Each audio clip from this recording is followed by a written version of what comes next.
Welcome to the FTK Moms podcast, where real moms share real stories with real love. No filters, no fluff, just unfiltered truth, big laughs, and a little therapy between friends. Because sometimes the only thing holding us together is a good story and a group chat full of moms who get it. So girl, grab a drink. Hide from your kids. And let's talk about the shit no one else will. Hey! All right, guys, welcome back to FTK Moms podcast. Yes, welcome. We're excited for this episode. A little different for Alicia and I because this is the first episode. We're not together in a room with our moral support.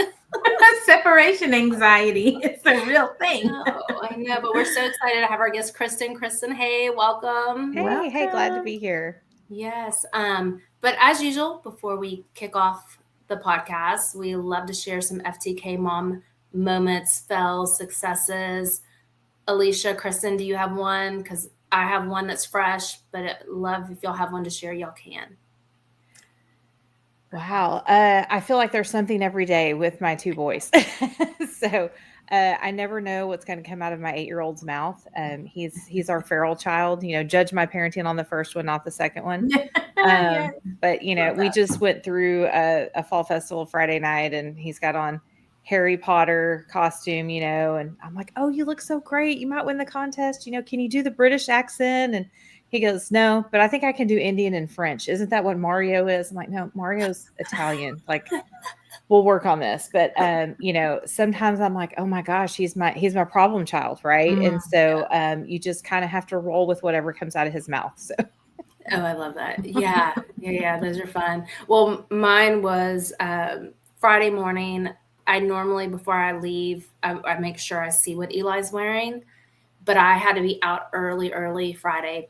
And so I was like, hey, Vic was already gone. I was like, Nyla's not there. Like, she's in her room. Like, Eli's on his own. He's competent, but he has these cargo shorts that he loves. But when we bought them at the beginning of the school year, we were on ADHD meds. So we were a little thicker in the booty area. And they didn't require a belt. But as school started and we're in football season, we lost 5 pounds really quick. So the shorts just slide down. And he knows he's not allowed to wear them without a belt. Well, Mom's not here. Do you think he wore a belt to school that day? Of course. No. My mom sends me a text and was like, just to let you know, we got Eli off the bus and his bottom is showing. Oops. So I call him on the phone. I'm like, hey. And I'm like, where was your belt? I don't know what you're talking about. And then he has it on speaker, and Nyla's like, oh, yeah, Mom, he didn't wear a belt. I was like, those shorts are going to be mine. You can't go with your butt hanging out of school all day. So Eli was in middle school all day, sagging, living his best life because Mom was not there to patrol what was going on. I don't know about you, but with boys, I consider it a win if I can just get them to wear pants every day. Like there's something about boys, they do not want to wear pants in our house. I'm like, no, you have to wear pants. Yeah. But yes, you have 2 boys, and we love that. We've had a lot of girl moms. I have 1 and 1, so I've got stories for both. But I love another boy mom because there's a specialness with boys and their mothers. Awesome. Yeah. Well, let's jump in, Kristin. Like, you and I go way back. I was telling someone the other day, I think we've technically known each other since we were like 2 when our parents started getting us together for play dates. Wow. Yeah. Kindergarten through seniors in our small town. So we grew up a small town of like 800 people. Tiny. Is it still 800 people? Probably. It might have grown a little bit. Our graduating class was 24. Like, people? 24 people. Oh, goodness. Yes. Kristin, you were valedictorian, correct? I was. With 24, I don't know if that's a real bragging point or not, but I was number 12. I was middle of the road. You're like right there. But it's fun coming from a small town because, everybody, everybody's kids, everybody's parents. And so, I still get calls from my mom and she'll say, do you know so-and-so, they're related to this person and this person? And you go through the family tree and you realize, oh, yes, I probably went to school with one of them because everyone in that town is, related somehow. Yeah. We were move-ins. So Yeah, because Kristin, your family, y'all were a couple generations there, right? A couple of my parents graduated from there, and so, but my grandparents and stuff moved there years ago, and so it was, everybody. You kind of, if the teachers had your sibling and your sibling did not do well, then there might have been a little bias when you came through. So you're just hoping that, So because you were the younger sibling. I was, yeah. Thankfully, my sister was really smart and she was good, and so they didn't think I was a wild child or anything, which was great. But yeah, a couple generations, and I think my aunt was there 2 years ago, so we go back a few generations. But Yeah. We were implants, right? But I was born and raised there, but I still always remember the town considered us outcasts. I was like, I was born and raised in this town. Wild. Yeah. It was so I wild. just remember that, like, yeah, we have so many funny stories. But yeah, awesome. We've known each other forever. And, even though I've never made a high school reunion with probably all 6 people that returned. Yeah, I made one. We did get to catch up for dinner a couple years ago. So that's been great. And we have Facebook. We did. But I think with Facebook now, it's just becoming, and lives are so busy. We're also spread out. And so we're able to stay in touch that way. It's been great. So I think technically our 25-year reunion was this year, and we just kind of all skipped over it. So yeah.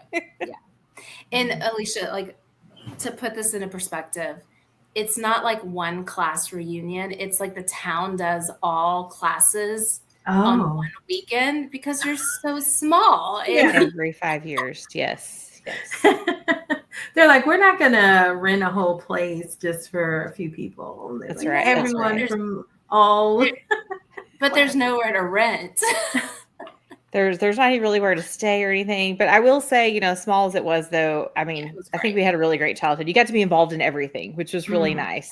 And so, I can't say that I didn't have a great childhood, but it was definitely different being in a town that small. Yeah, it was. There's pros and cons to all of it. Well, Kristin, we just did our little recap and how we're connected. But would love, do your intro, introduce yourself to all of our FTK Mom listeners. Sure. So after our small town, I decided, hey, I'm going to get out of here and go far away, do something different. And so I moved out, met my husband a couple years into college. He was at Fort Hood. He was in the Army. And so I was an Army wife to start with. And then we've been married now for, it'll be, 22 years this December, and have 2 boys, a 17-year-old who is a senior. So I'm going through those senior moments. Today's senior Sunday for us. And almost 9-year-old. He'll be 9 next month. And so it's like it was like starting over. They're so far apart sometimes. I know there's an age gap between your kids too, Winter. And so it's fun. The younger one keeps me on my toes for sure. But they're so different from each other, which is crazy. And they actually get along really well with the age gap, which is interesting. But my oldest is my like super smart Mensa, just kind of quirky, nerdy kid. And he's just going to be a really cool adult, right? If he can survive his teenage years. And then my youngest is my super athletic, competitive, high achieving. And he's just funny. Like, he is the life of the party. And so they're just very different. And so it's been fun raising both of them and just seeing their little personalities come out as they grow. But it's been quite a journey with the 2 boys. My oldest is a leukemia survivor. And so we spent 3 years in leukemia treatment. He's doing wonderfully now. But it certainly changed a lot of our perspective on parenthood and what was important, what's really important at the end of the day. And when you're faced with something like that, it really makes you reevaluate those things. So, yeah, 100%. Absolutely. I can't even imagine the journey. I remember when you posted on Facebook about it, and I do Post-it notes of prayers on my wall. So I had Brighton up on my wall praying. And I remember he's there still, but he's moved over to like prayers answered. Because, yes. We're not, but like walking that, like just seeing from the sideline that journey that you walked when what you shared in on Facebook was just, I can't even imagine. It just doesn't, even now, some days I go, husband and I look at each other, did we really do this? Did we really walk alongside him in this journey? It doesn't seem real. It never seems real. We actually this week, we were kind of busy, kept busy. It was a work day. And so my husband and I are both at work, and he's a police officer and I work for a school district administration. And, the day of his diagnosis, we call it the D-Day, diagnosis day, hit this week. And it was 5 years since the day we heard those words, your child has cancer. And we don't like to celebrate it. Our son doesn't like to celebrate it, but we do like to just take a moment to say, look how far he's come. He is a survivor of success story. And so, but it's wild to think that 5 years ago we went through that. And I'll never forget, he'd gotten really sick and we didn't really know why. We thought maybe he had pancreatitis. And this was at the height of COVID in 2020. And we had gone to the pediatrician and they said, hey, we've got your lab results in, you need to go straight to Children's. And they didn't tell us why. And so we got in the car and we were driving, and there was a billboard for Make-A-Wish. And my oldest, he was 12 at the time. He looked over at me and he said, Mom, if I have cancer, do I get a Make-A-Wish? And I looked at him and I said, why would you even say that? Like, at this point, we thought it was his gallbladder. We thought, bad virus. That was the furthest thing from my mind. And I said, why would you even say that? I said, hey, man, there's no way. But yes, kids who go through cancer get a Make-A-Wish. They get a wish, right? Because it's unfair. Kids shouldn't have to go through that. And in a weird way, I believe in God winks. I think that was a God wink and his way of trying to prepare me for what I was about to hear. Because, at the time during COVID, my husband couldn't get with us. I was sitting in that ER by myself when they told me those words with him. And so there's been a lot of God winks along the way. And that was just kind of the start of it all. But he's an incredibly resilient young man. And so is our little one. And so we had a lot of laughs along the way because we use a lot of humor to get through. And so it's just, it was an interesting journey, and things are just now kind of getting back to what I would say normal, if normal is a real thing. And so we're kind of starting to, live again, not minute by minute, day by day, but, month by month. We're looking forward to graduation in May and all of those things ahead. So, yeah. Yeah. Well, and you as a mom, and your husband, you guys, that's the journey that y'all went through. We did an episode a couple of weeks ago on mom guilt, right? Mm-hmm. And I'm sure and you're going through that process, your head spins in 50 million places, right? Because we immediately, as mothers, and Alicia, you can attest, we straight go to that mom guilt. Mm-hmm. Yeah. And you go through it and you're like, this is something I couldn't protect him from. I couldn't save him from it. And I'm a fixer. I'm an action person. And so there's a lot of anxiety that comes with that when you can't fix it, right? And there's not a lot you can do except just walk beside him in the journey. Protect him as much as you can. We try to protect his childhood and innocence as much as we could. But there's a lot of guilt that comes with that. And even now, I remember going through, and my mom at one point, she was helping us with our youngest, and she said, when Bryden actually acts up or does something he's not supposed to, how do you discipline him with what he's going through right now? And I said, well, thankfully he's old enough. We can have a conversation and he understands what I'm talking about. And I can sit him down and say, hey, at the end of the day, when you beat this, people are going to look at you and they're going to have no clue what you've come through. At the end of the day, I am not raising a jerk. You will be a kind person, and you are not entitled to anything. You're going to have to fight for everything, and you're going to have to work hard for everything for the rest of your life. So when this is all over, you are still going to have to be kind and respectful and thankful for what you have. And thankfully, he is the kid that is. He's my teddy bear that's super empathetic. And, he would thank every nurse, doctor, custodian that came in his room. And we just kind of got him through that. And so now he can look at that and go, yeah, it was, he looked at me at one point and he said, yeah, it was a roadblock in my journey, but I got over it. We're moving on. That's kind of how he looks at it now, which is really good. But so I tell my kids all the time, at the end of the day, I'm not raising jerks. I don't care what else you are, but you will not be a jerk. I love that. Don't be a jerk, please. It's a good shirt. Yes. My mama did not raise me to be a jerk. Right. Yes. The one stipulation, please don't be a jerk.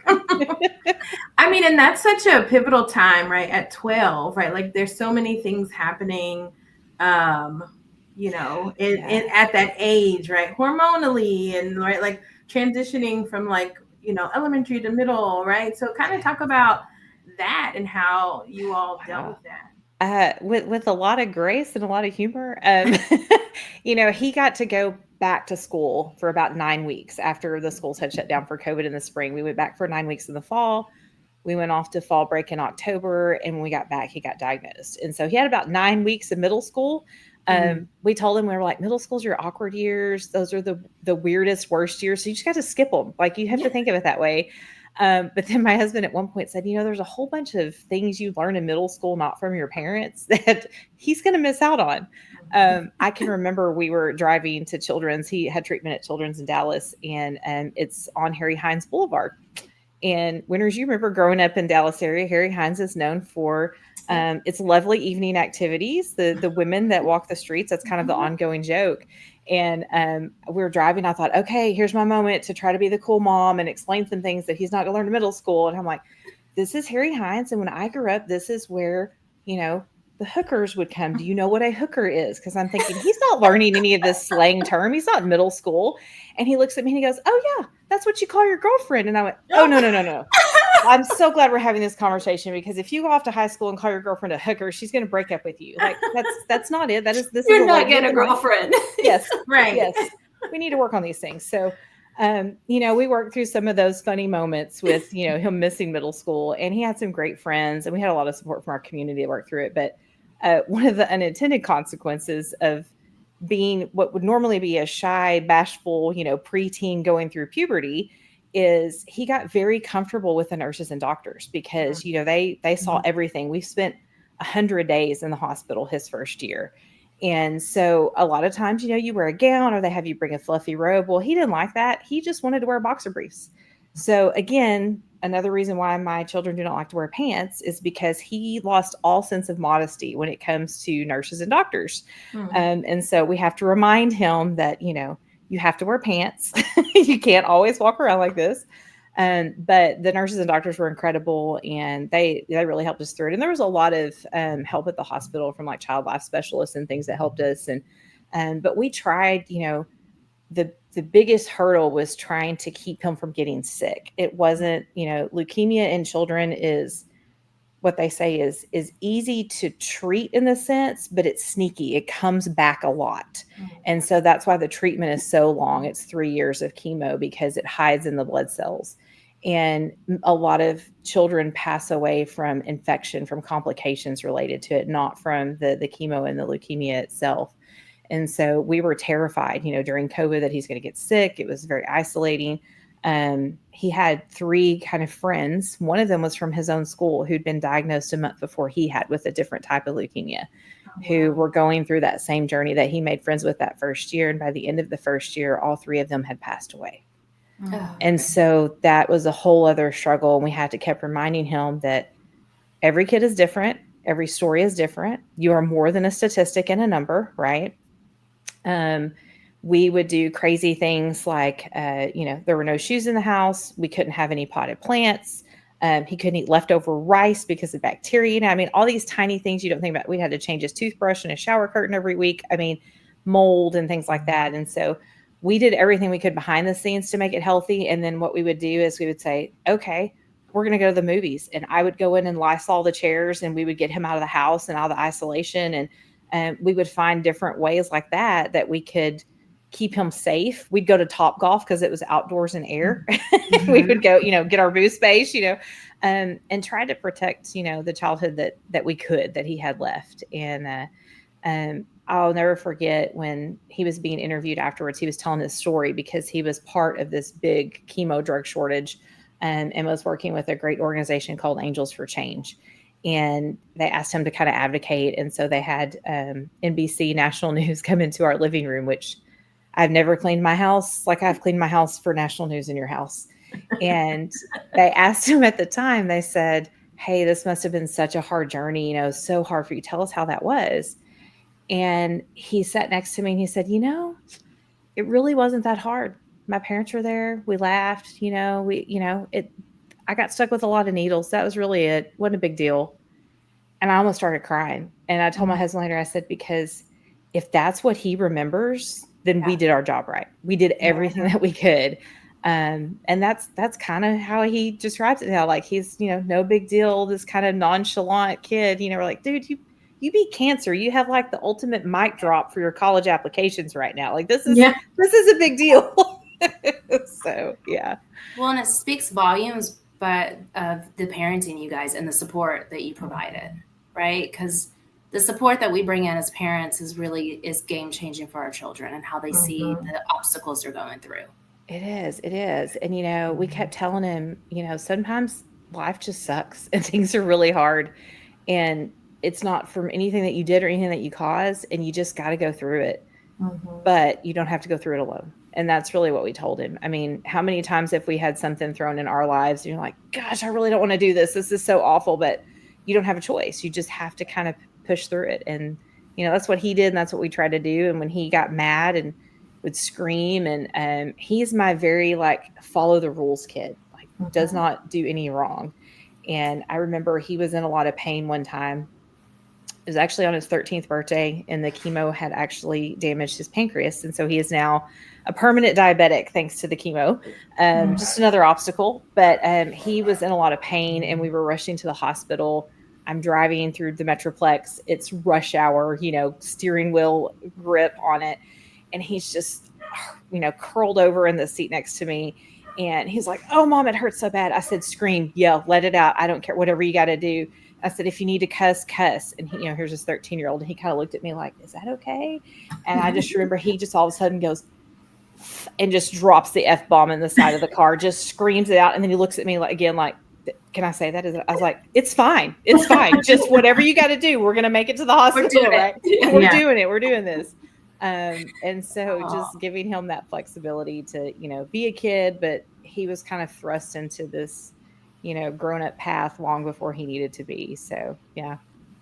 How I mean, Brighton's going through this, but you got the youngest. Yeah. You got your feral child over there. Oh my gosh. Yes. He was 3 when Brighton was diagnosed, about to turn 4. And we actually had to pull him out of daycare. Both my husband and I had to work full time because, I'll be very honest, I made more money than him. He had the really good health insurance. So neither one of us could leave our jobs. We were in that situation. And although I love him, he's a police officer. They will never pay him enough for what he does. But, and he was working night shift. And thankfully I had a little bit of flexibility during COVID to work from home some. And so we continued to work full time and do this hospital shuffle. And my little guy was at home, and my sister and my mom stepped in to help a lot with him. And then we would just rotate, one of us would be home with him. One of us would be at the hospital.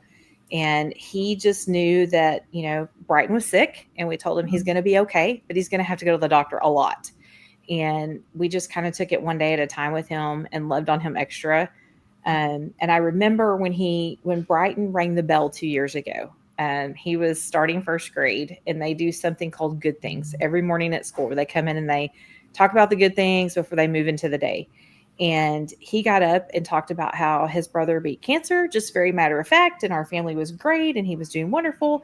And his teacher told me later, she goes, it was so sweet to see it. She said, he just talked about it like, my brother had this thing, and he fought it, and it was no big deal. And now we're moving on. And I thought, okay, maybe he'll come through this unscarred too, then, if that's what he remembers.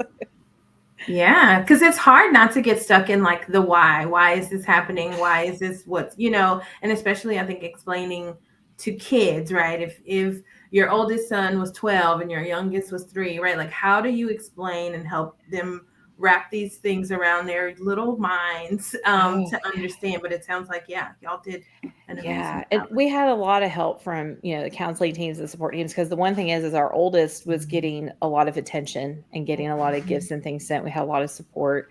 And so we tried to balance that. And, people realized that our little one needed some of that attention too, because he didn't understand, why is my brother getting all these Amazon gifts in the mail and I'm not getting something? And so there were a lot of great programs out there too for younger siblings and things like that. But we had to have those conversations too, is, hey, your brother's sick and he's facing something that isn't fair.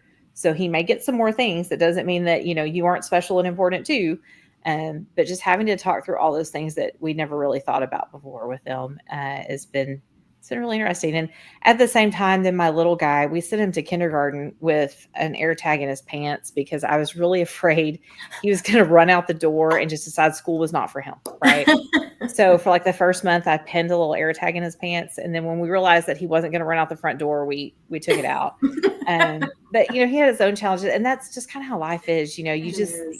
you have something good happen and then something bad happens. And sometimes we joke it's in threes. And so as we were kind of nearing the last year of treatment for Brighton, my little one had an inguinal hernia. So he had to have hernia surgery his first day of kindergarten. And then at the end of the year, we had tonsils out. And then he has perfectly healthy eyes, but he just has really bad eyesight. And so he has the hard contact lenses that he wears, and what they call the Ortho-K, to keep him where he can see and have correctable vision like all of us. And so I'll never forget they came in. We're in the midst of, chemo treatments, and the eye doctor comes in and goes, "I want you to put contacts every night in your 6-year-old." And I went, "Excuse me?" Like, really? Like, you really think this is going to happen, right? But you figure it out. Like you said, we're all winging it. You just suck it up and you figure it out, and it's not pretty sometimes, but then you can kind of look back on it when it's over and go, "Gosh, we really did that." Yeah. Which is awesome. It's like you survive it. It's like I always say, life is not given for us to be easy, but how we manage it, right? And it's like, how do you manage all of these things? And like you said, you just kind of go through it and you recognize that, like, yeah, that's not fair. This sucks, right? And I think a lot of people are afraid to say those things, like, man, this really sucks and I hate it, but I'm going through it. And so I'm gonna, figure out the best way to do that.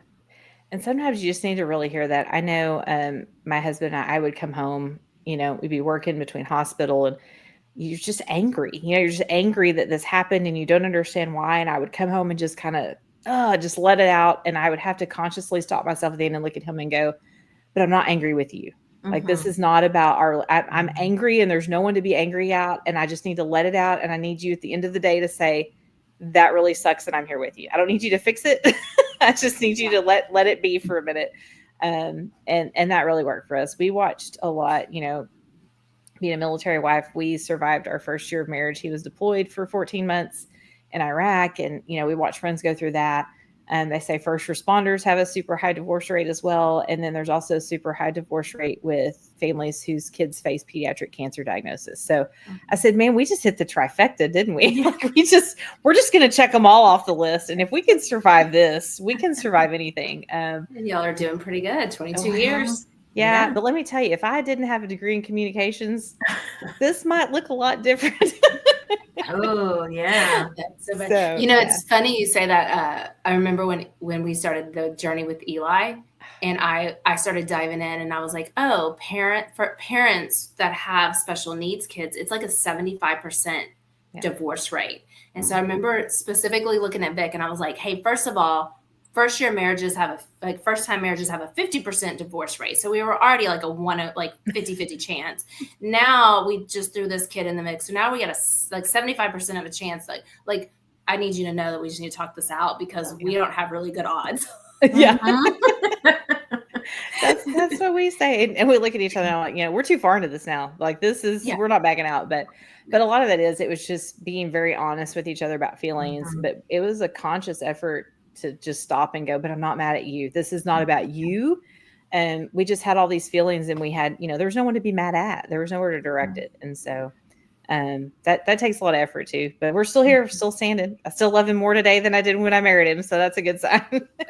And y'all get to celebrate the joys of watching him about to go senior year and graduate. And your youngest is so active. And is it karate that he does? Yeah, he's in Taekwondo. And actually went to nationals this summer, which was fun. And he took home a bronze medal and got a bloody nose in the process. And so they shoved cotton up his nose. And of course, he drags us over with his medal to take the official picture. And you pay for this, ridiculously expensive plaque, that goes on the wall. And we're like, okay, you can take the cotton out now. Your nose stop bleeding. Oh no. That is going in the official picture. So that is this, $200 plaque we paid for. He's got the cotton there because that is his war wound. It's part of the memory. Yeah. You're like, okay, just pay the person, take the plaque. And I love that I love that you said that you allowed him to take the picture like he wants, right? Like, sometimes going back to, like, we try to control things, like letting kids have their moments is the best memory for them, right? Like, letting them be them. Like, I remember not fighting Nyla with, like, little simple things, like clothes, like what she wanted to wear in elementary school. And, I remember somebody making a comment, like, you're letting her wear that. She was like Punky Brewster and didn't even know who Punky Brewster was. Pink, blue, knee-high socks. Like, she was all over the place, right? I let her be. Everything that was important was covered.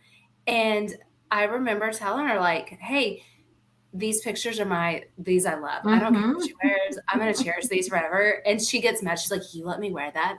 Yeah. Sure. Yeah. Dress I yourself. need good memory. I need to be able to laugh. Yes. Punky Brewster makes me laugh. I think you and I had the doll when we were kids, didn't we? That was like the big thing to get the Punky Brewster doll for Christmas when you were kids. Yes. Yeah. Alicia, you're a couple years younger. Was Punky Brewster was a thing. I know Punky Brewster. Remember? Yeah. Yes. Yeah. It's a whole thing. I love that. And nowadays, like, especially Kyla, my youngest, she always had a purse or some sort of bag. And I'm like, what do you have in this and in your 6, right? Or her socks, like, and so now that she's 15, and we pull out these pictures and it's like, oh, she's like, why did I have those socks with like big eyes on it? And it's like, and she was like, those shoes weren't even supposed to go with those socks. I'm like, listen, that's what you wanted to wear, girl. And so she's like, Mom, I cannot believe, like, I took my school pictures of this, or this was like my first day of school. And it's like, yeah. And I love those pictures. Yeah. You and your purse. Be you. Yep. I know. Well, I thought boys were going to be so much easier, right? I mean, shirt, pants, and but my oldest he's in the welding program, so he likes to tuck his khaki pants inside of his boots when he goes to school every day. It's his own sense of fashion. I'm like, cool, not going to fight that battle. But I do remember, so I have a lot of nieces. Our boys are actually the first boys in the family. So I have like 6 nieces. And my oldest, who's now, graduated college and out working, we're so proud of her. I'll never forget, my sister called me and she goes, I sent her to pre-K and I got a phone call because she hid her little plastic Barbie heels in her bag and her little toy makeup and took them to school and put them on after she got to school because she knew she couldn't have them. I'm like, oh, watch out. It's already starting early at 4. Girls are on another level. Heels. Yeah. Nyla did the same thing. So we were pre-K. We were at a Strickland Christian Academy here in Austin, and they have a very strict dress code. And her pre-K teacher was a doll, and Nyla pulled out my grandmother's clip-on earrings and put them on right before the picture. Like, had them in her pocket, popped them on, and her teacher was like, she was a girl after my own heart. Like, I couldn't take those earrings away. I'm like, y'all, that's not dress code. Nyla's got these purple big rhinestone earrings on. I'm like, yep, same thing. Girls are going to be, boys, we just don't wear belts and our bottoms hang out. Yeah. Or we got our jeans tucked into boots. It doesn't make any sense. And we stink. Yes, all the time. There was that whole about 3-year period of you took a shower, but did you use soap? Right. I'm in that right now. Yeah, it's take another shower. Yeah, it gets better. It really does. And now it's like training a dog when he comes out of the shower and he smells good. I'm like, oh, you smell so good. Give me a hug. Like, you try to love on them so they know. Here's a treat. Yes, here's a treat. I will love on you if you will continue to use soap in the shower. Yeah. I saw something on, like, I don't know, I was on TikTok or Instagram. I was down one of the rabbit holes, but it was like raising boys, and you walk through the Axe like cloud of like body spray. And this middle school, there was a whole list in the locker room of things that they needed. And one of the things they were not allowed to bring was Axe body spray. And I'm like, could you imagine a locker room full of like 30 boys spraying Axe all at the same time? It's awful. So I work for a school district full time. I'm over communications. And so we do campus visits. I'm on about 5 different campuses a week.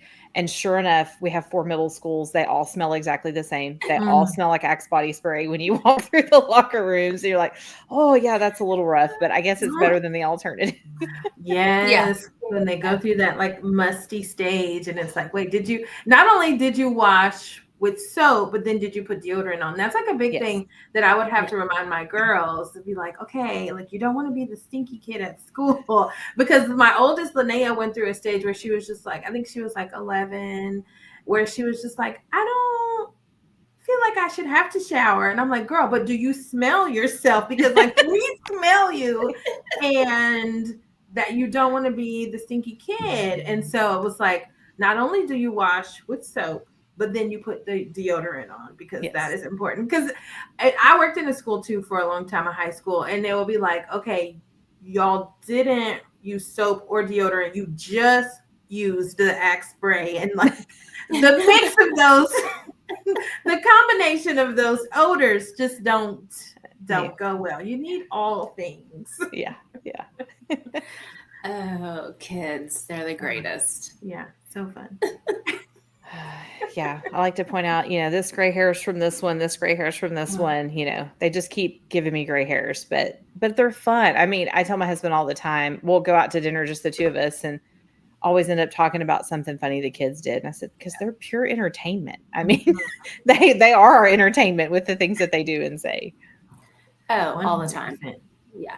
I feel like there's, I mean, we laugh and we talk about them. Sometimes we talk shit about them on the podcast and out in the open, but I couldn't imagine my life without them. Yeah, right. Absolutely. Like they do. There's so much joy. There's so much lessons. I mean, I think as moms, we're we don't know, like, especially the first ones, we have no idea what we're doing with any of these kids. I mean, I think I said it in like the very first episode, like there's no book. No. Like there's a ton of books, but there really is no book to help you or tell you how to do this. No. Every kid is just so different. Even my own two kids, right? They're just so different from each other. And, you just kind of go along and figure it out. And then, we're here now with ours that's about 17. I'm like, oh, thank God we didn't kill him yet. Like we kept him alive this long, and he's kind. He's not a jerk. Like, he'll do well. He can go get a job and support himself, which is great. Taught him how to do his laundry. His future wife will thank me.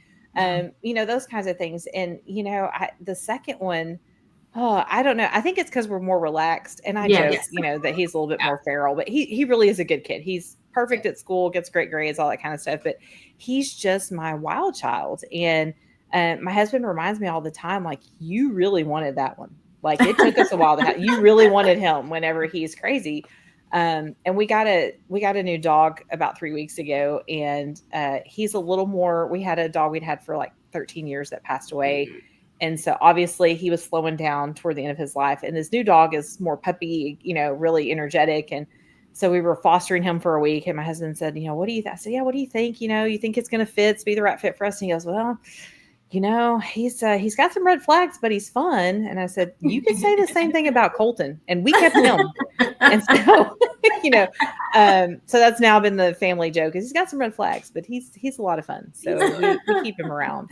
But yeah, you just, I remember years ago when I was a first time mom, and I read something somewhere, I don't even know who said it, but I said, there's no one way to be a perfect mom, but there's a million ways to be a good mom. Yeah. And I just remember that, because there's some days where I am like killing it. I'm like, work, home, the kids are taken care of, spent time with the husband this week, like doing all the things right, drinking my water right. And then there's other days I'm just like, okay, we're all alive today, and we survived, and that's okay. And tomorrow's a new day, and we'll start over again. Yes.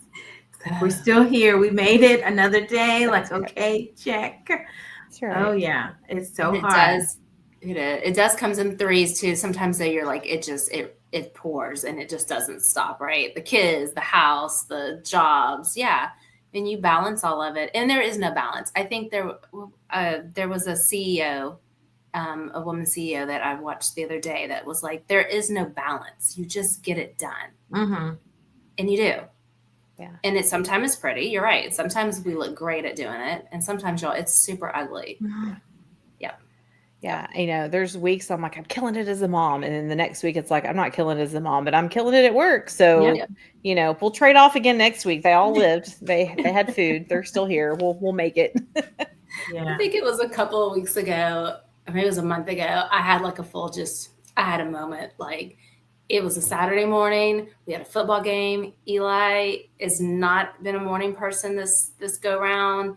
It wouldn't get out of bed. And I was like, oh my God, we haven't done all this. I haven't been sacrificing all that for you. You need to get up.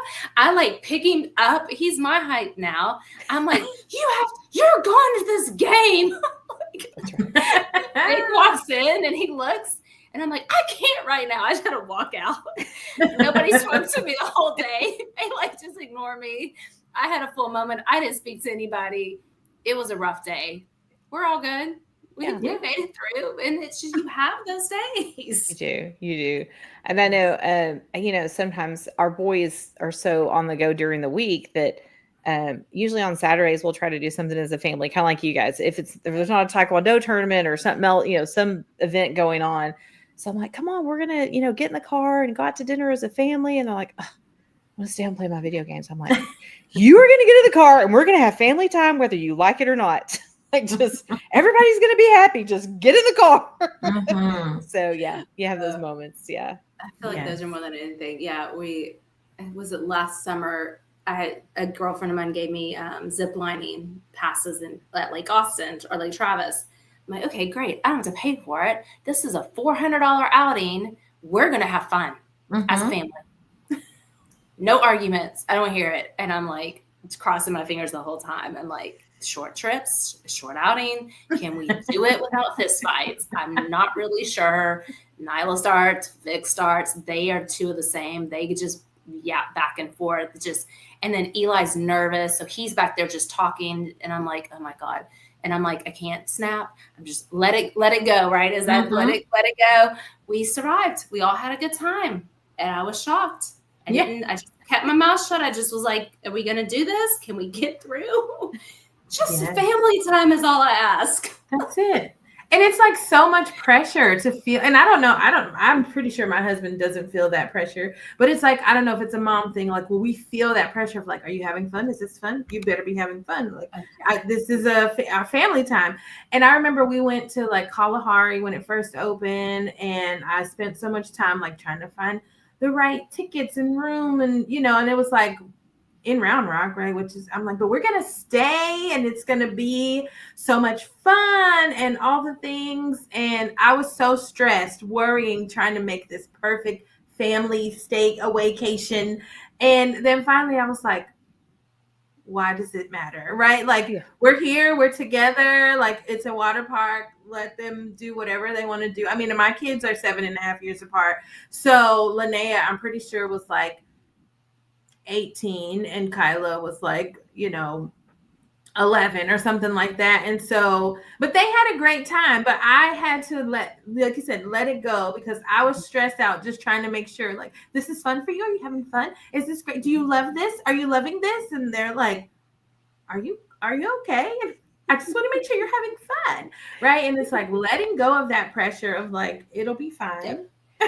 And it never fails. I'll plan something, and then we have what we call the Griswold moments, for family vacation, where everything goes wrong, but then those make for the funniest memories. I mean, this summer we're road trip people. We do like to drive, because my husband's from North Dakota, so we drive from Texas to North Dakota all the time.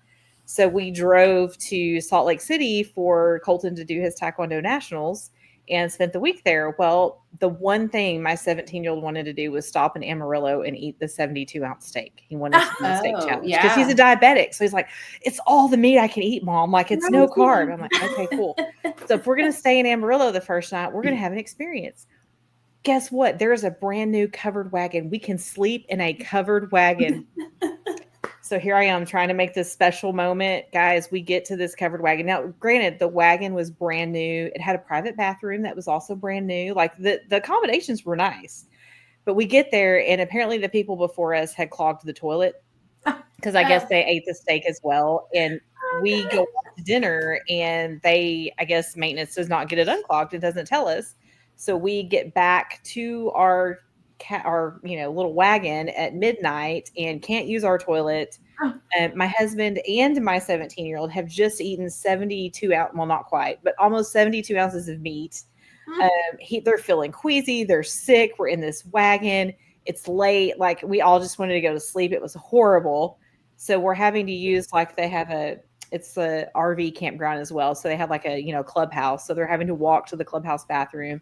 The next morning, my son comes out of the clubhouse bathroom and he is just pouring down sweat. I'm like, are you okay? And he goes, no, I had to use the bathroom in there. There's no air conditioning. And at that point, I look at him and I said, is your shirt on backwards and inside out? And he goes, I had to take it off, Mom. It was just hot in there.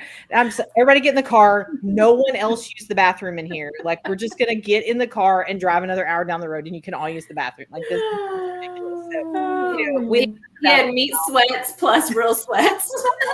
and we're in this wagon together. And so I'm like, look, we stayed in a wagon. We will never again stay covered wagon.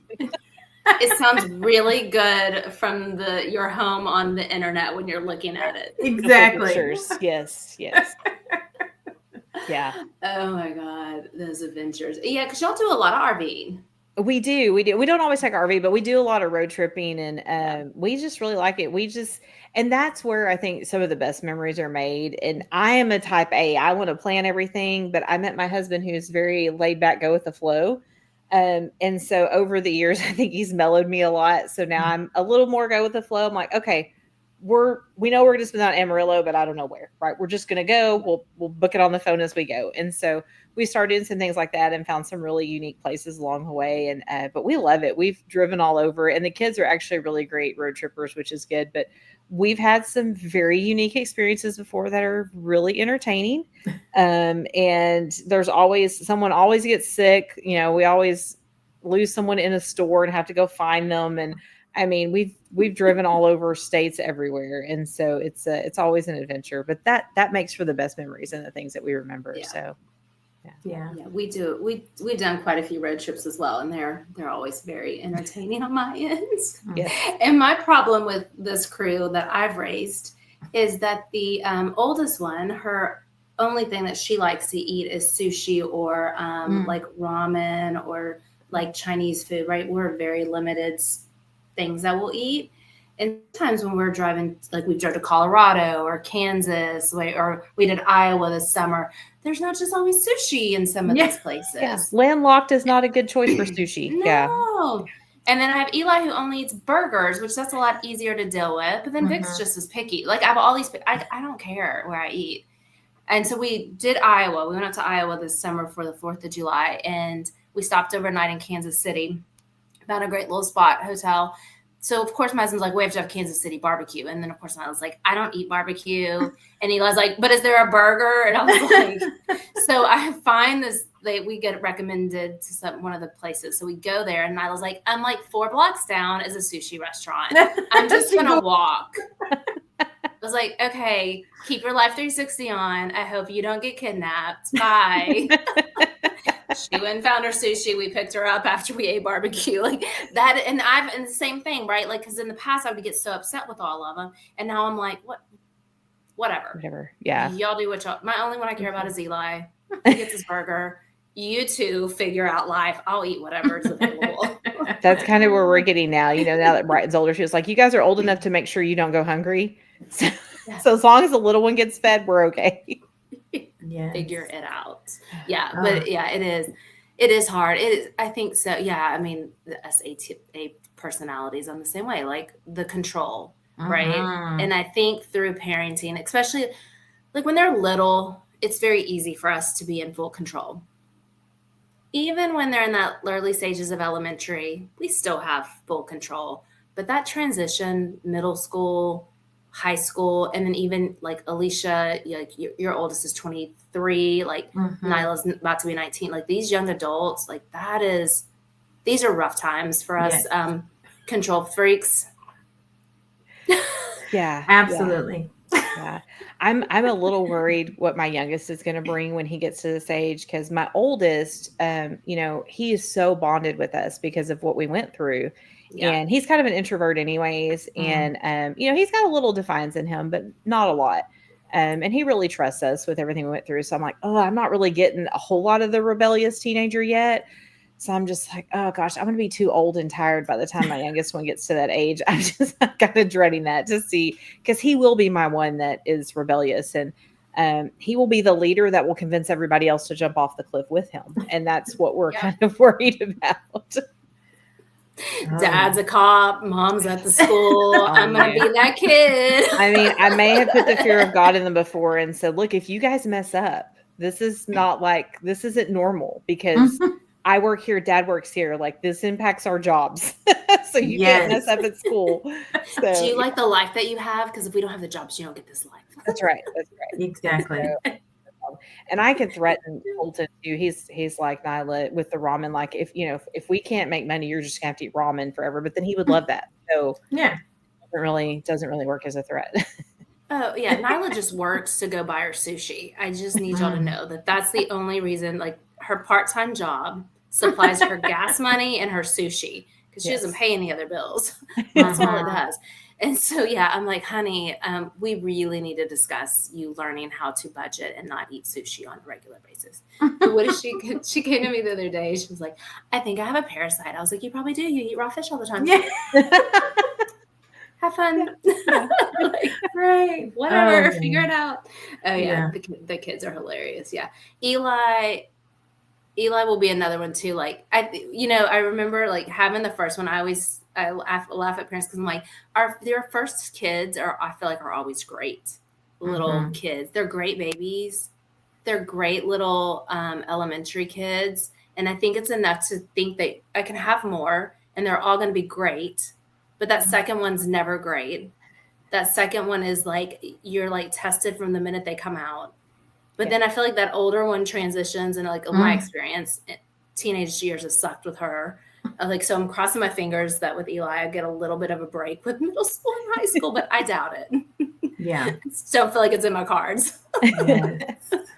So much fun. Yeah. When Kyla was born, Linnea, I mean, we were super young when we had Linnea. We were 16. And then, so of course, like some of that was like, I don't remember. I was a kid trying to figure things out. But with Kyla, right, like I was that mom, like trying to do all the things. And literally when she was born, she came out and was like, eh. And the doctor was like, oh, she's already a little feisty one. And I was like, oh, perfect. I'm so excited for what this is going to look like. And yeah, I say she's my little firecracker kid, and she has my personality. And so we have a good time. I was like, do you find though? Because I find that, so my youngest is more my personality too. He's just very outgoing, very dominant, very aggressive. And we joke, my husband jokes, I wear the pants because I'm that way. And my husband's just laid back, go with the flow. It's what makes him a great cop. He's just so calm, which is our oldest. He's just calm and chill. And he actually butts head with our oldest more, just because it frustrates him that Brighton is so laid back sometimes. And then I have flat out yelled at Colton more times than I can count. I never did that with my oldest. And I think it's because he is so stubborn like me.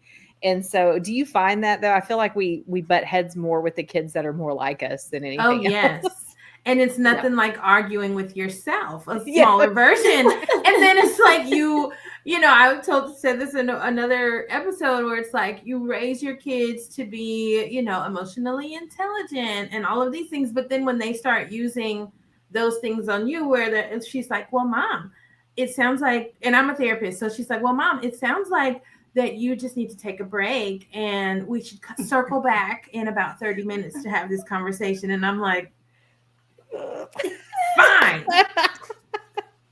Because I want to just go off on you right now and we could just actually go outside and fight. How about that? And I'm like, but I raised you to take a step back and, but sometimes when she's like having one of those moments, then we'll go back and forth and it's like, oh, I'm arguing with myself and I'm not going to back down. She's not going to back down. And so my husband's like, okay, are y'all done?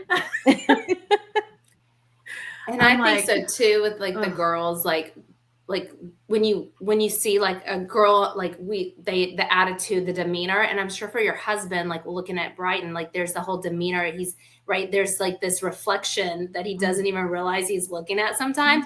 And I think that just sets me off more. When Nyla rolls her eyes and I'm an eye roller, it just sets me off. But I'm like, that's literally what I look like. And I can only imagine how everybody else in the world feels as I roll my eyes. Yeah. Yeah. Yes. So yes. hard. Well, my husband and his whole family, it's an ongoing joke that they're not real decisive people. Like it takes them forever to make a decision. And Brighton can be that way too. And he'll ask really strange questions. And I can see my husband asking him, like the other day, he was like, hey, do you want me to make you some eggs for breakfast? He's like, well, we have other things for breakfast. Well, yes. What would you like? Well, I'm not really sure yet. I need to see what other things we have. And it's like this constant, he's like, just tell me if you want some eggs or not. It becomes this whole thing. And my husband is the most patient, calm, even-keeled person, but Brighton just knows how to push his buttons. And so sometimes I will look at him and go, do you feel like you're looking in a mirror? Is this, pot meat kettle right here? And but it's the same thing for me and my little one, we get pretty escalated sometimes. And because he has no fear of anything. He won't back down. He will be stubborn and yell right back at you. Yeah. So second kids, I don't know. They say so. Well, you were if talking you about had that second one first, you wouldn't have had a second one. No, exactly. No. Well, it's funny. We struggled to have our second one. And just when we were about to say, maybe we need to look into fostering or adoption, I got pregnant with him.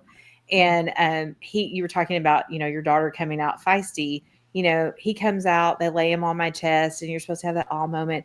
No, he screamed for an entire hour after he came, like bloody murder on my, like just screamed. And so for a hot minute, we were like, oh, maybe we could do this again. Maybe we'll have 3 or 4 kids and we'll, not have them as far apart. And we went through that first year with him, went, nope, we're good. We're good. That's it. This family is complete. Yes. Yes. Same. And people would always be like, oh, are y'all going to try? Because are you going to try for a boy? I'm like, absolutely not. Have you met?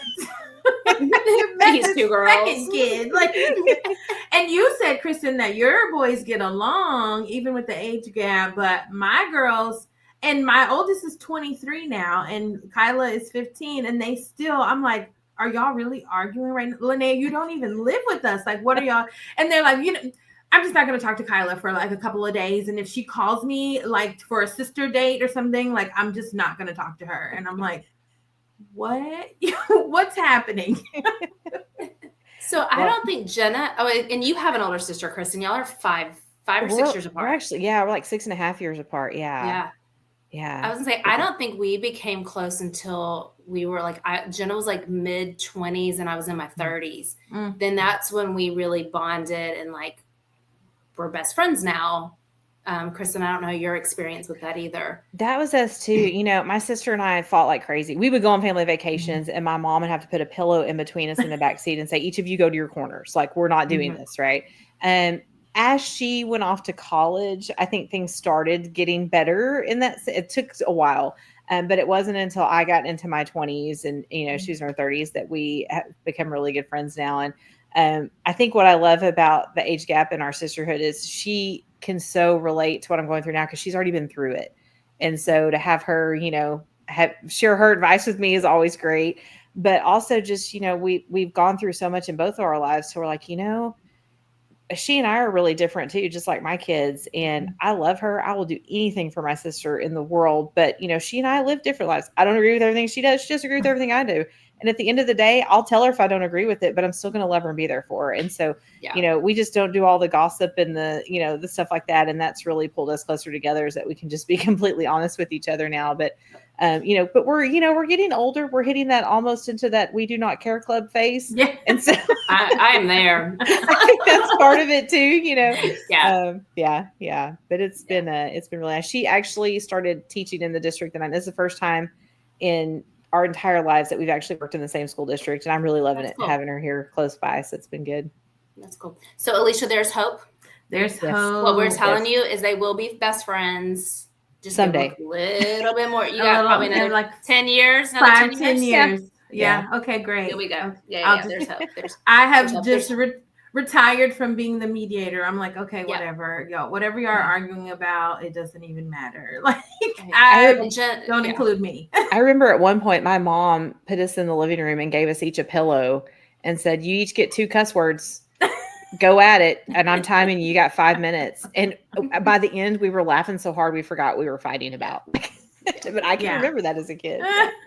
Most of the time, their little arguments don't last very long. But, like you said, they can go back and forth and argue with each other. But if somebody messes with either one of them, especially my youngest, like Linnea will be like, something or this happened. And then Kyla will be like, wait, who's messing with my sister? And I'm like, you are. And I'm like, ready to fight. Yeah, she's ready. She's like, I don't care. She gets on my nerves and I can be mean to her, but nobody else can be mean to her. So they are very protective of each other from other people. It's like, if somebody else is trying to mess with either one of them, then they are like, absolutely not.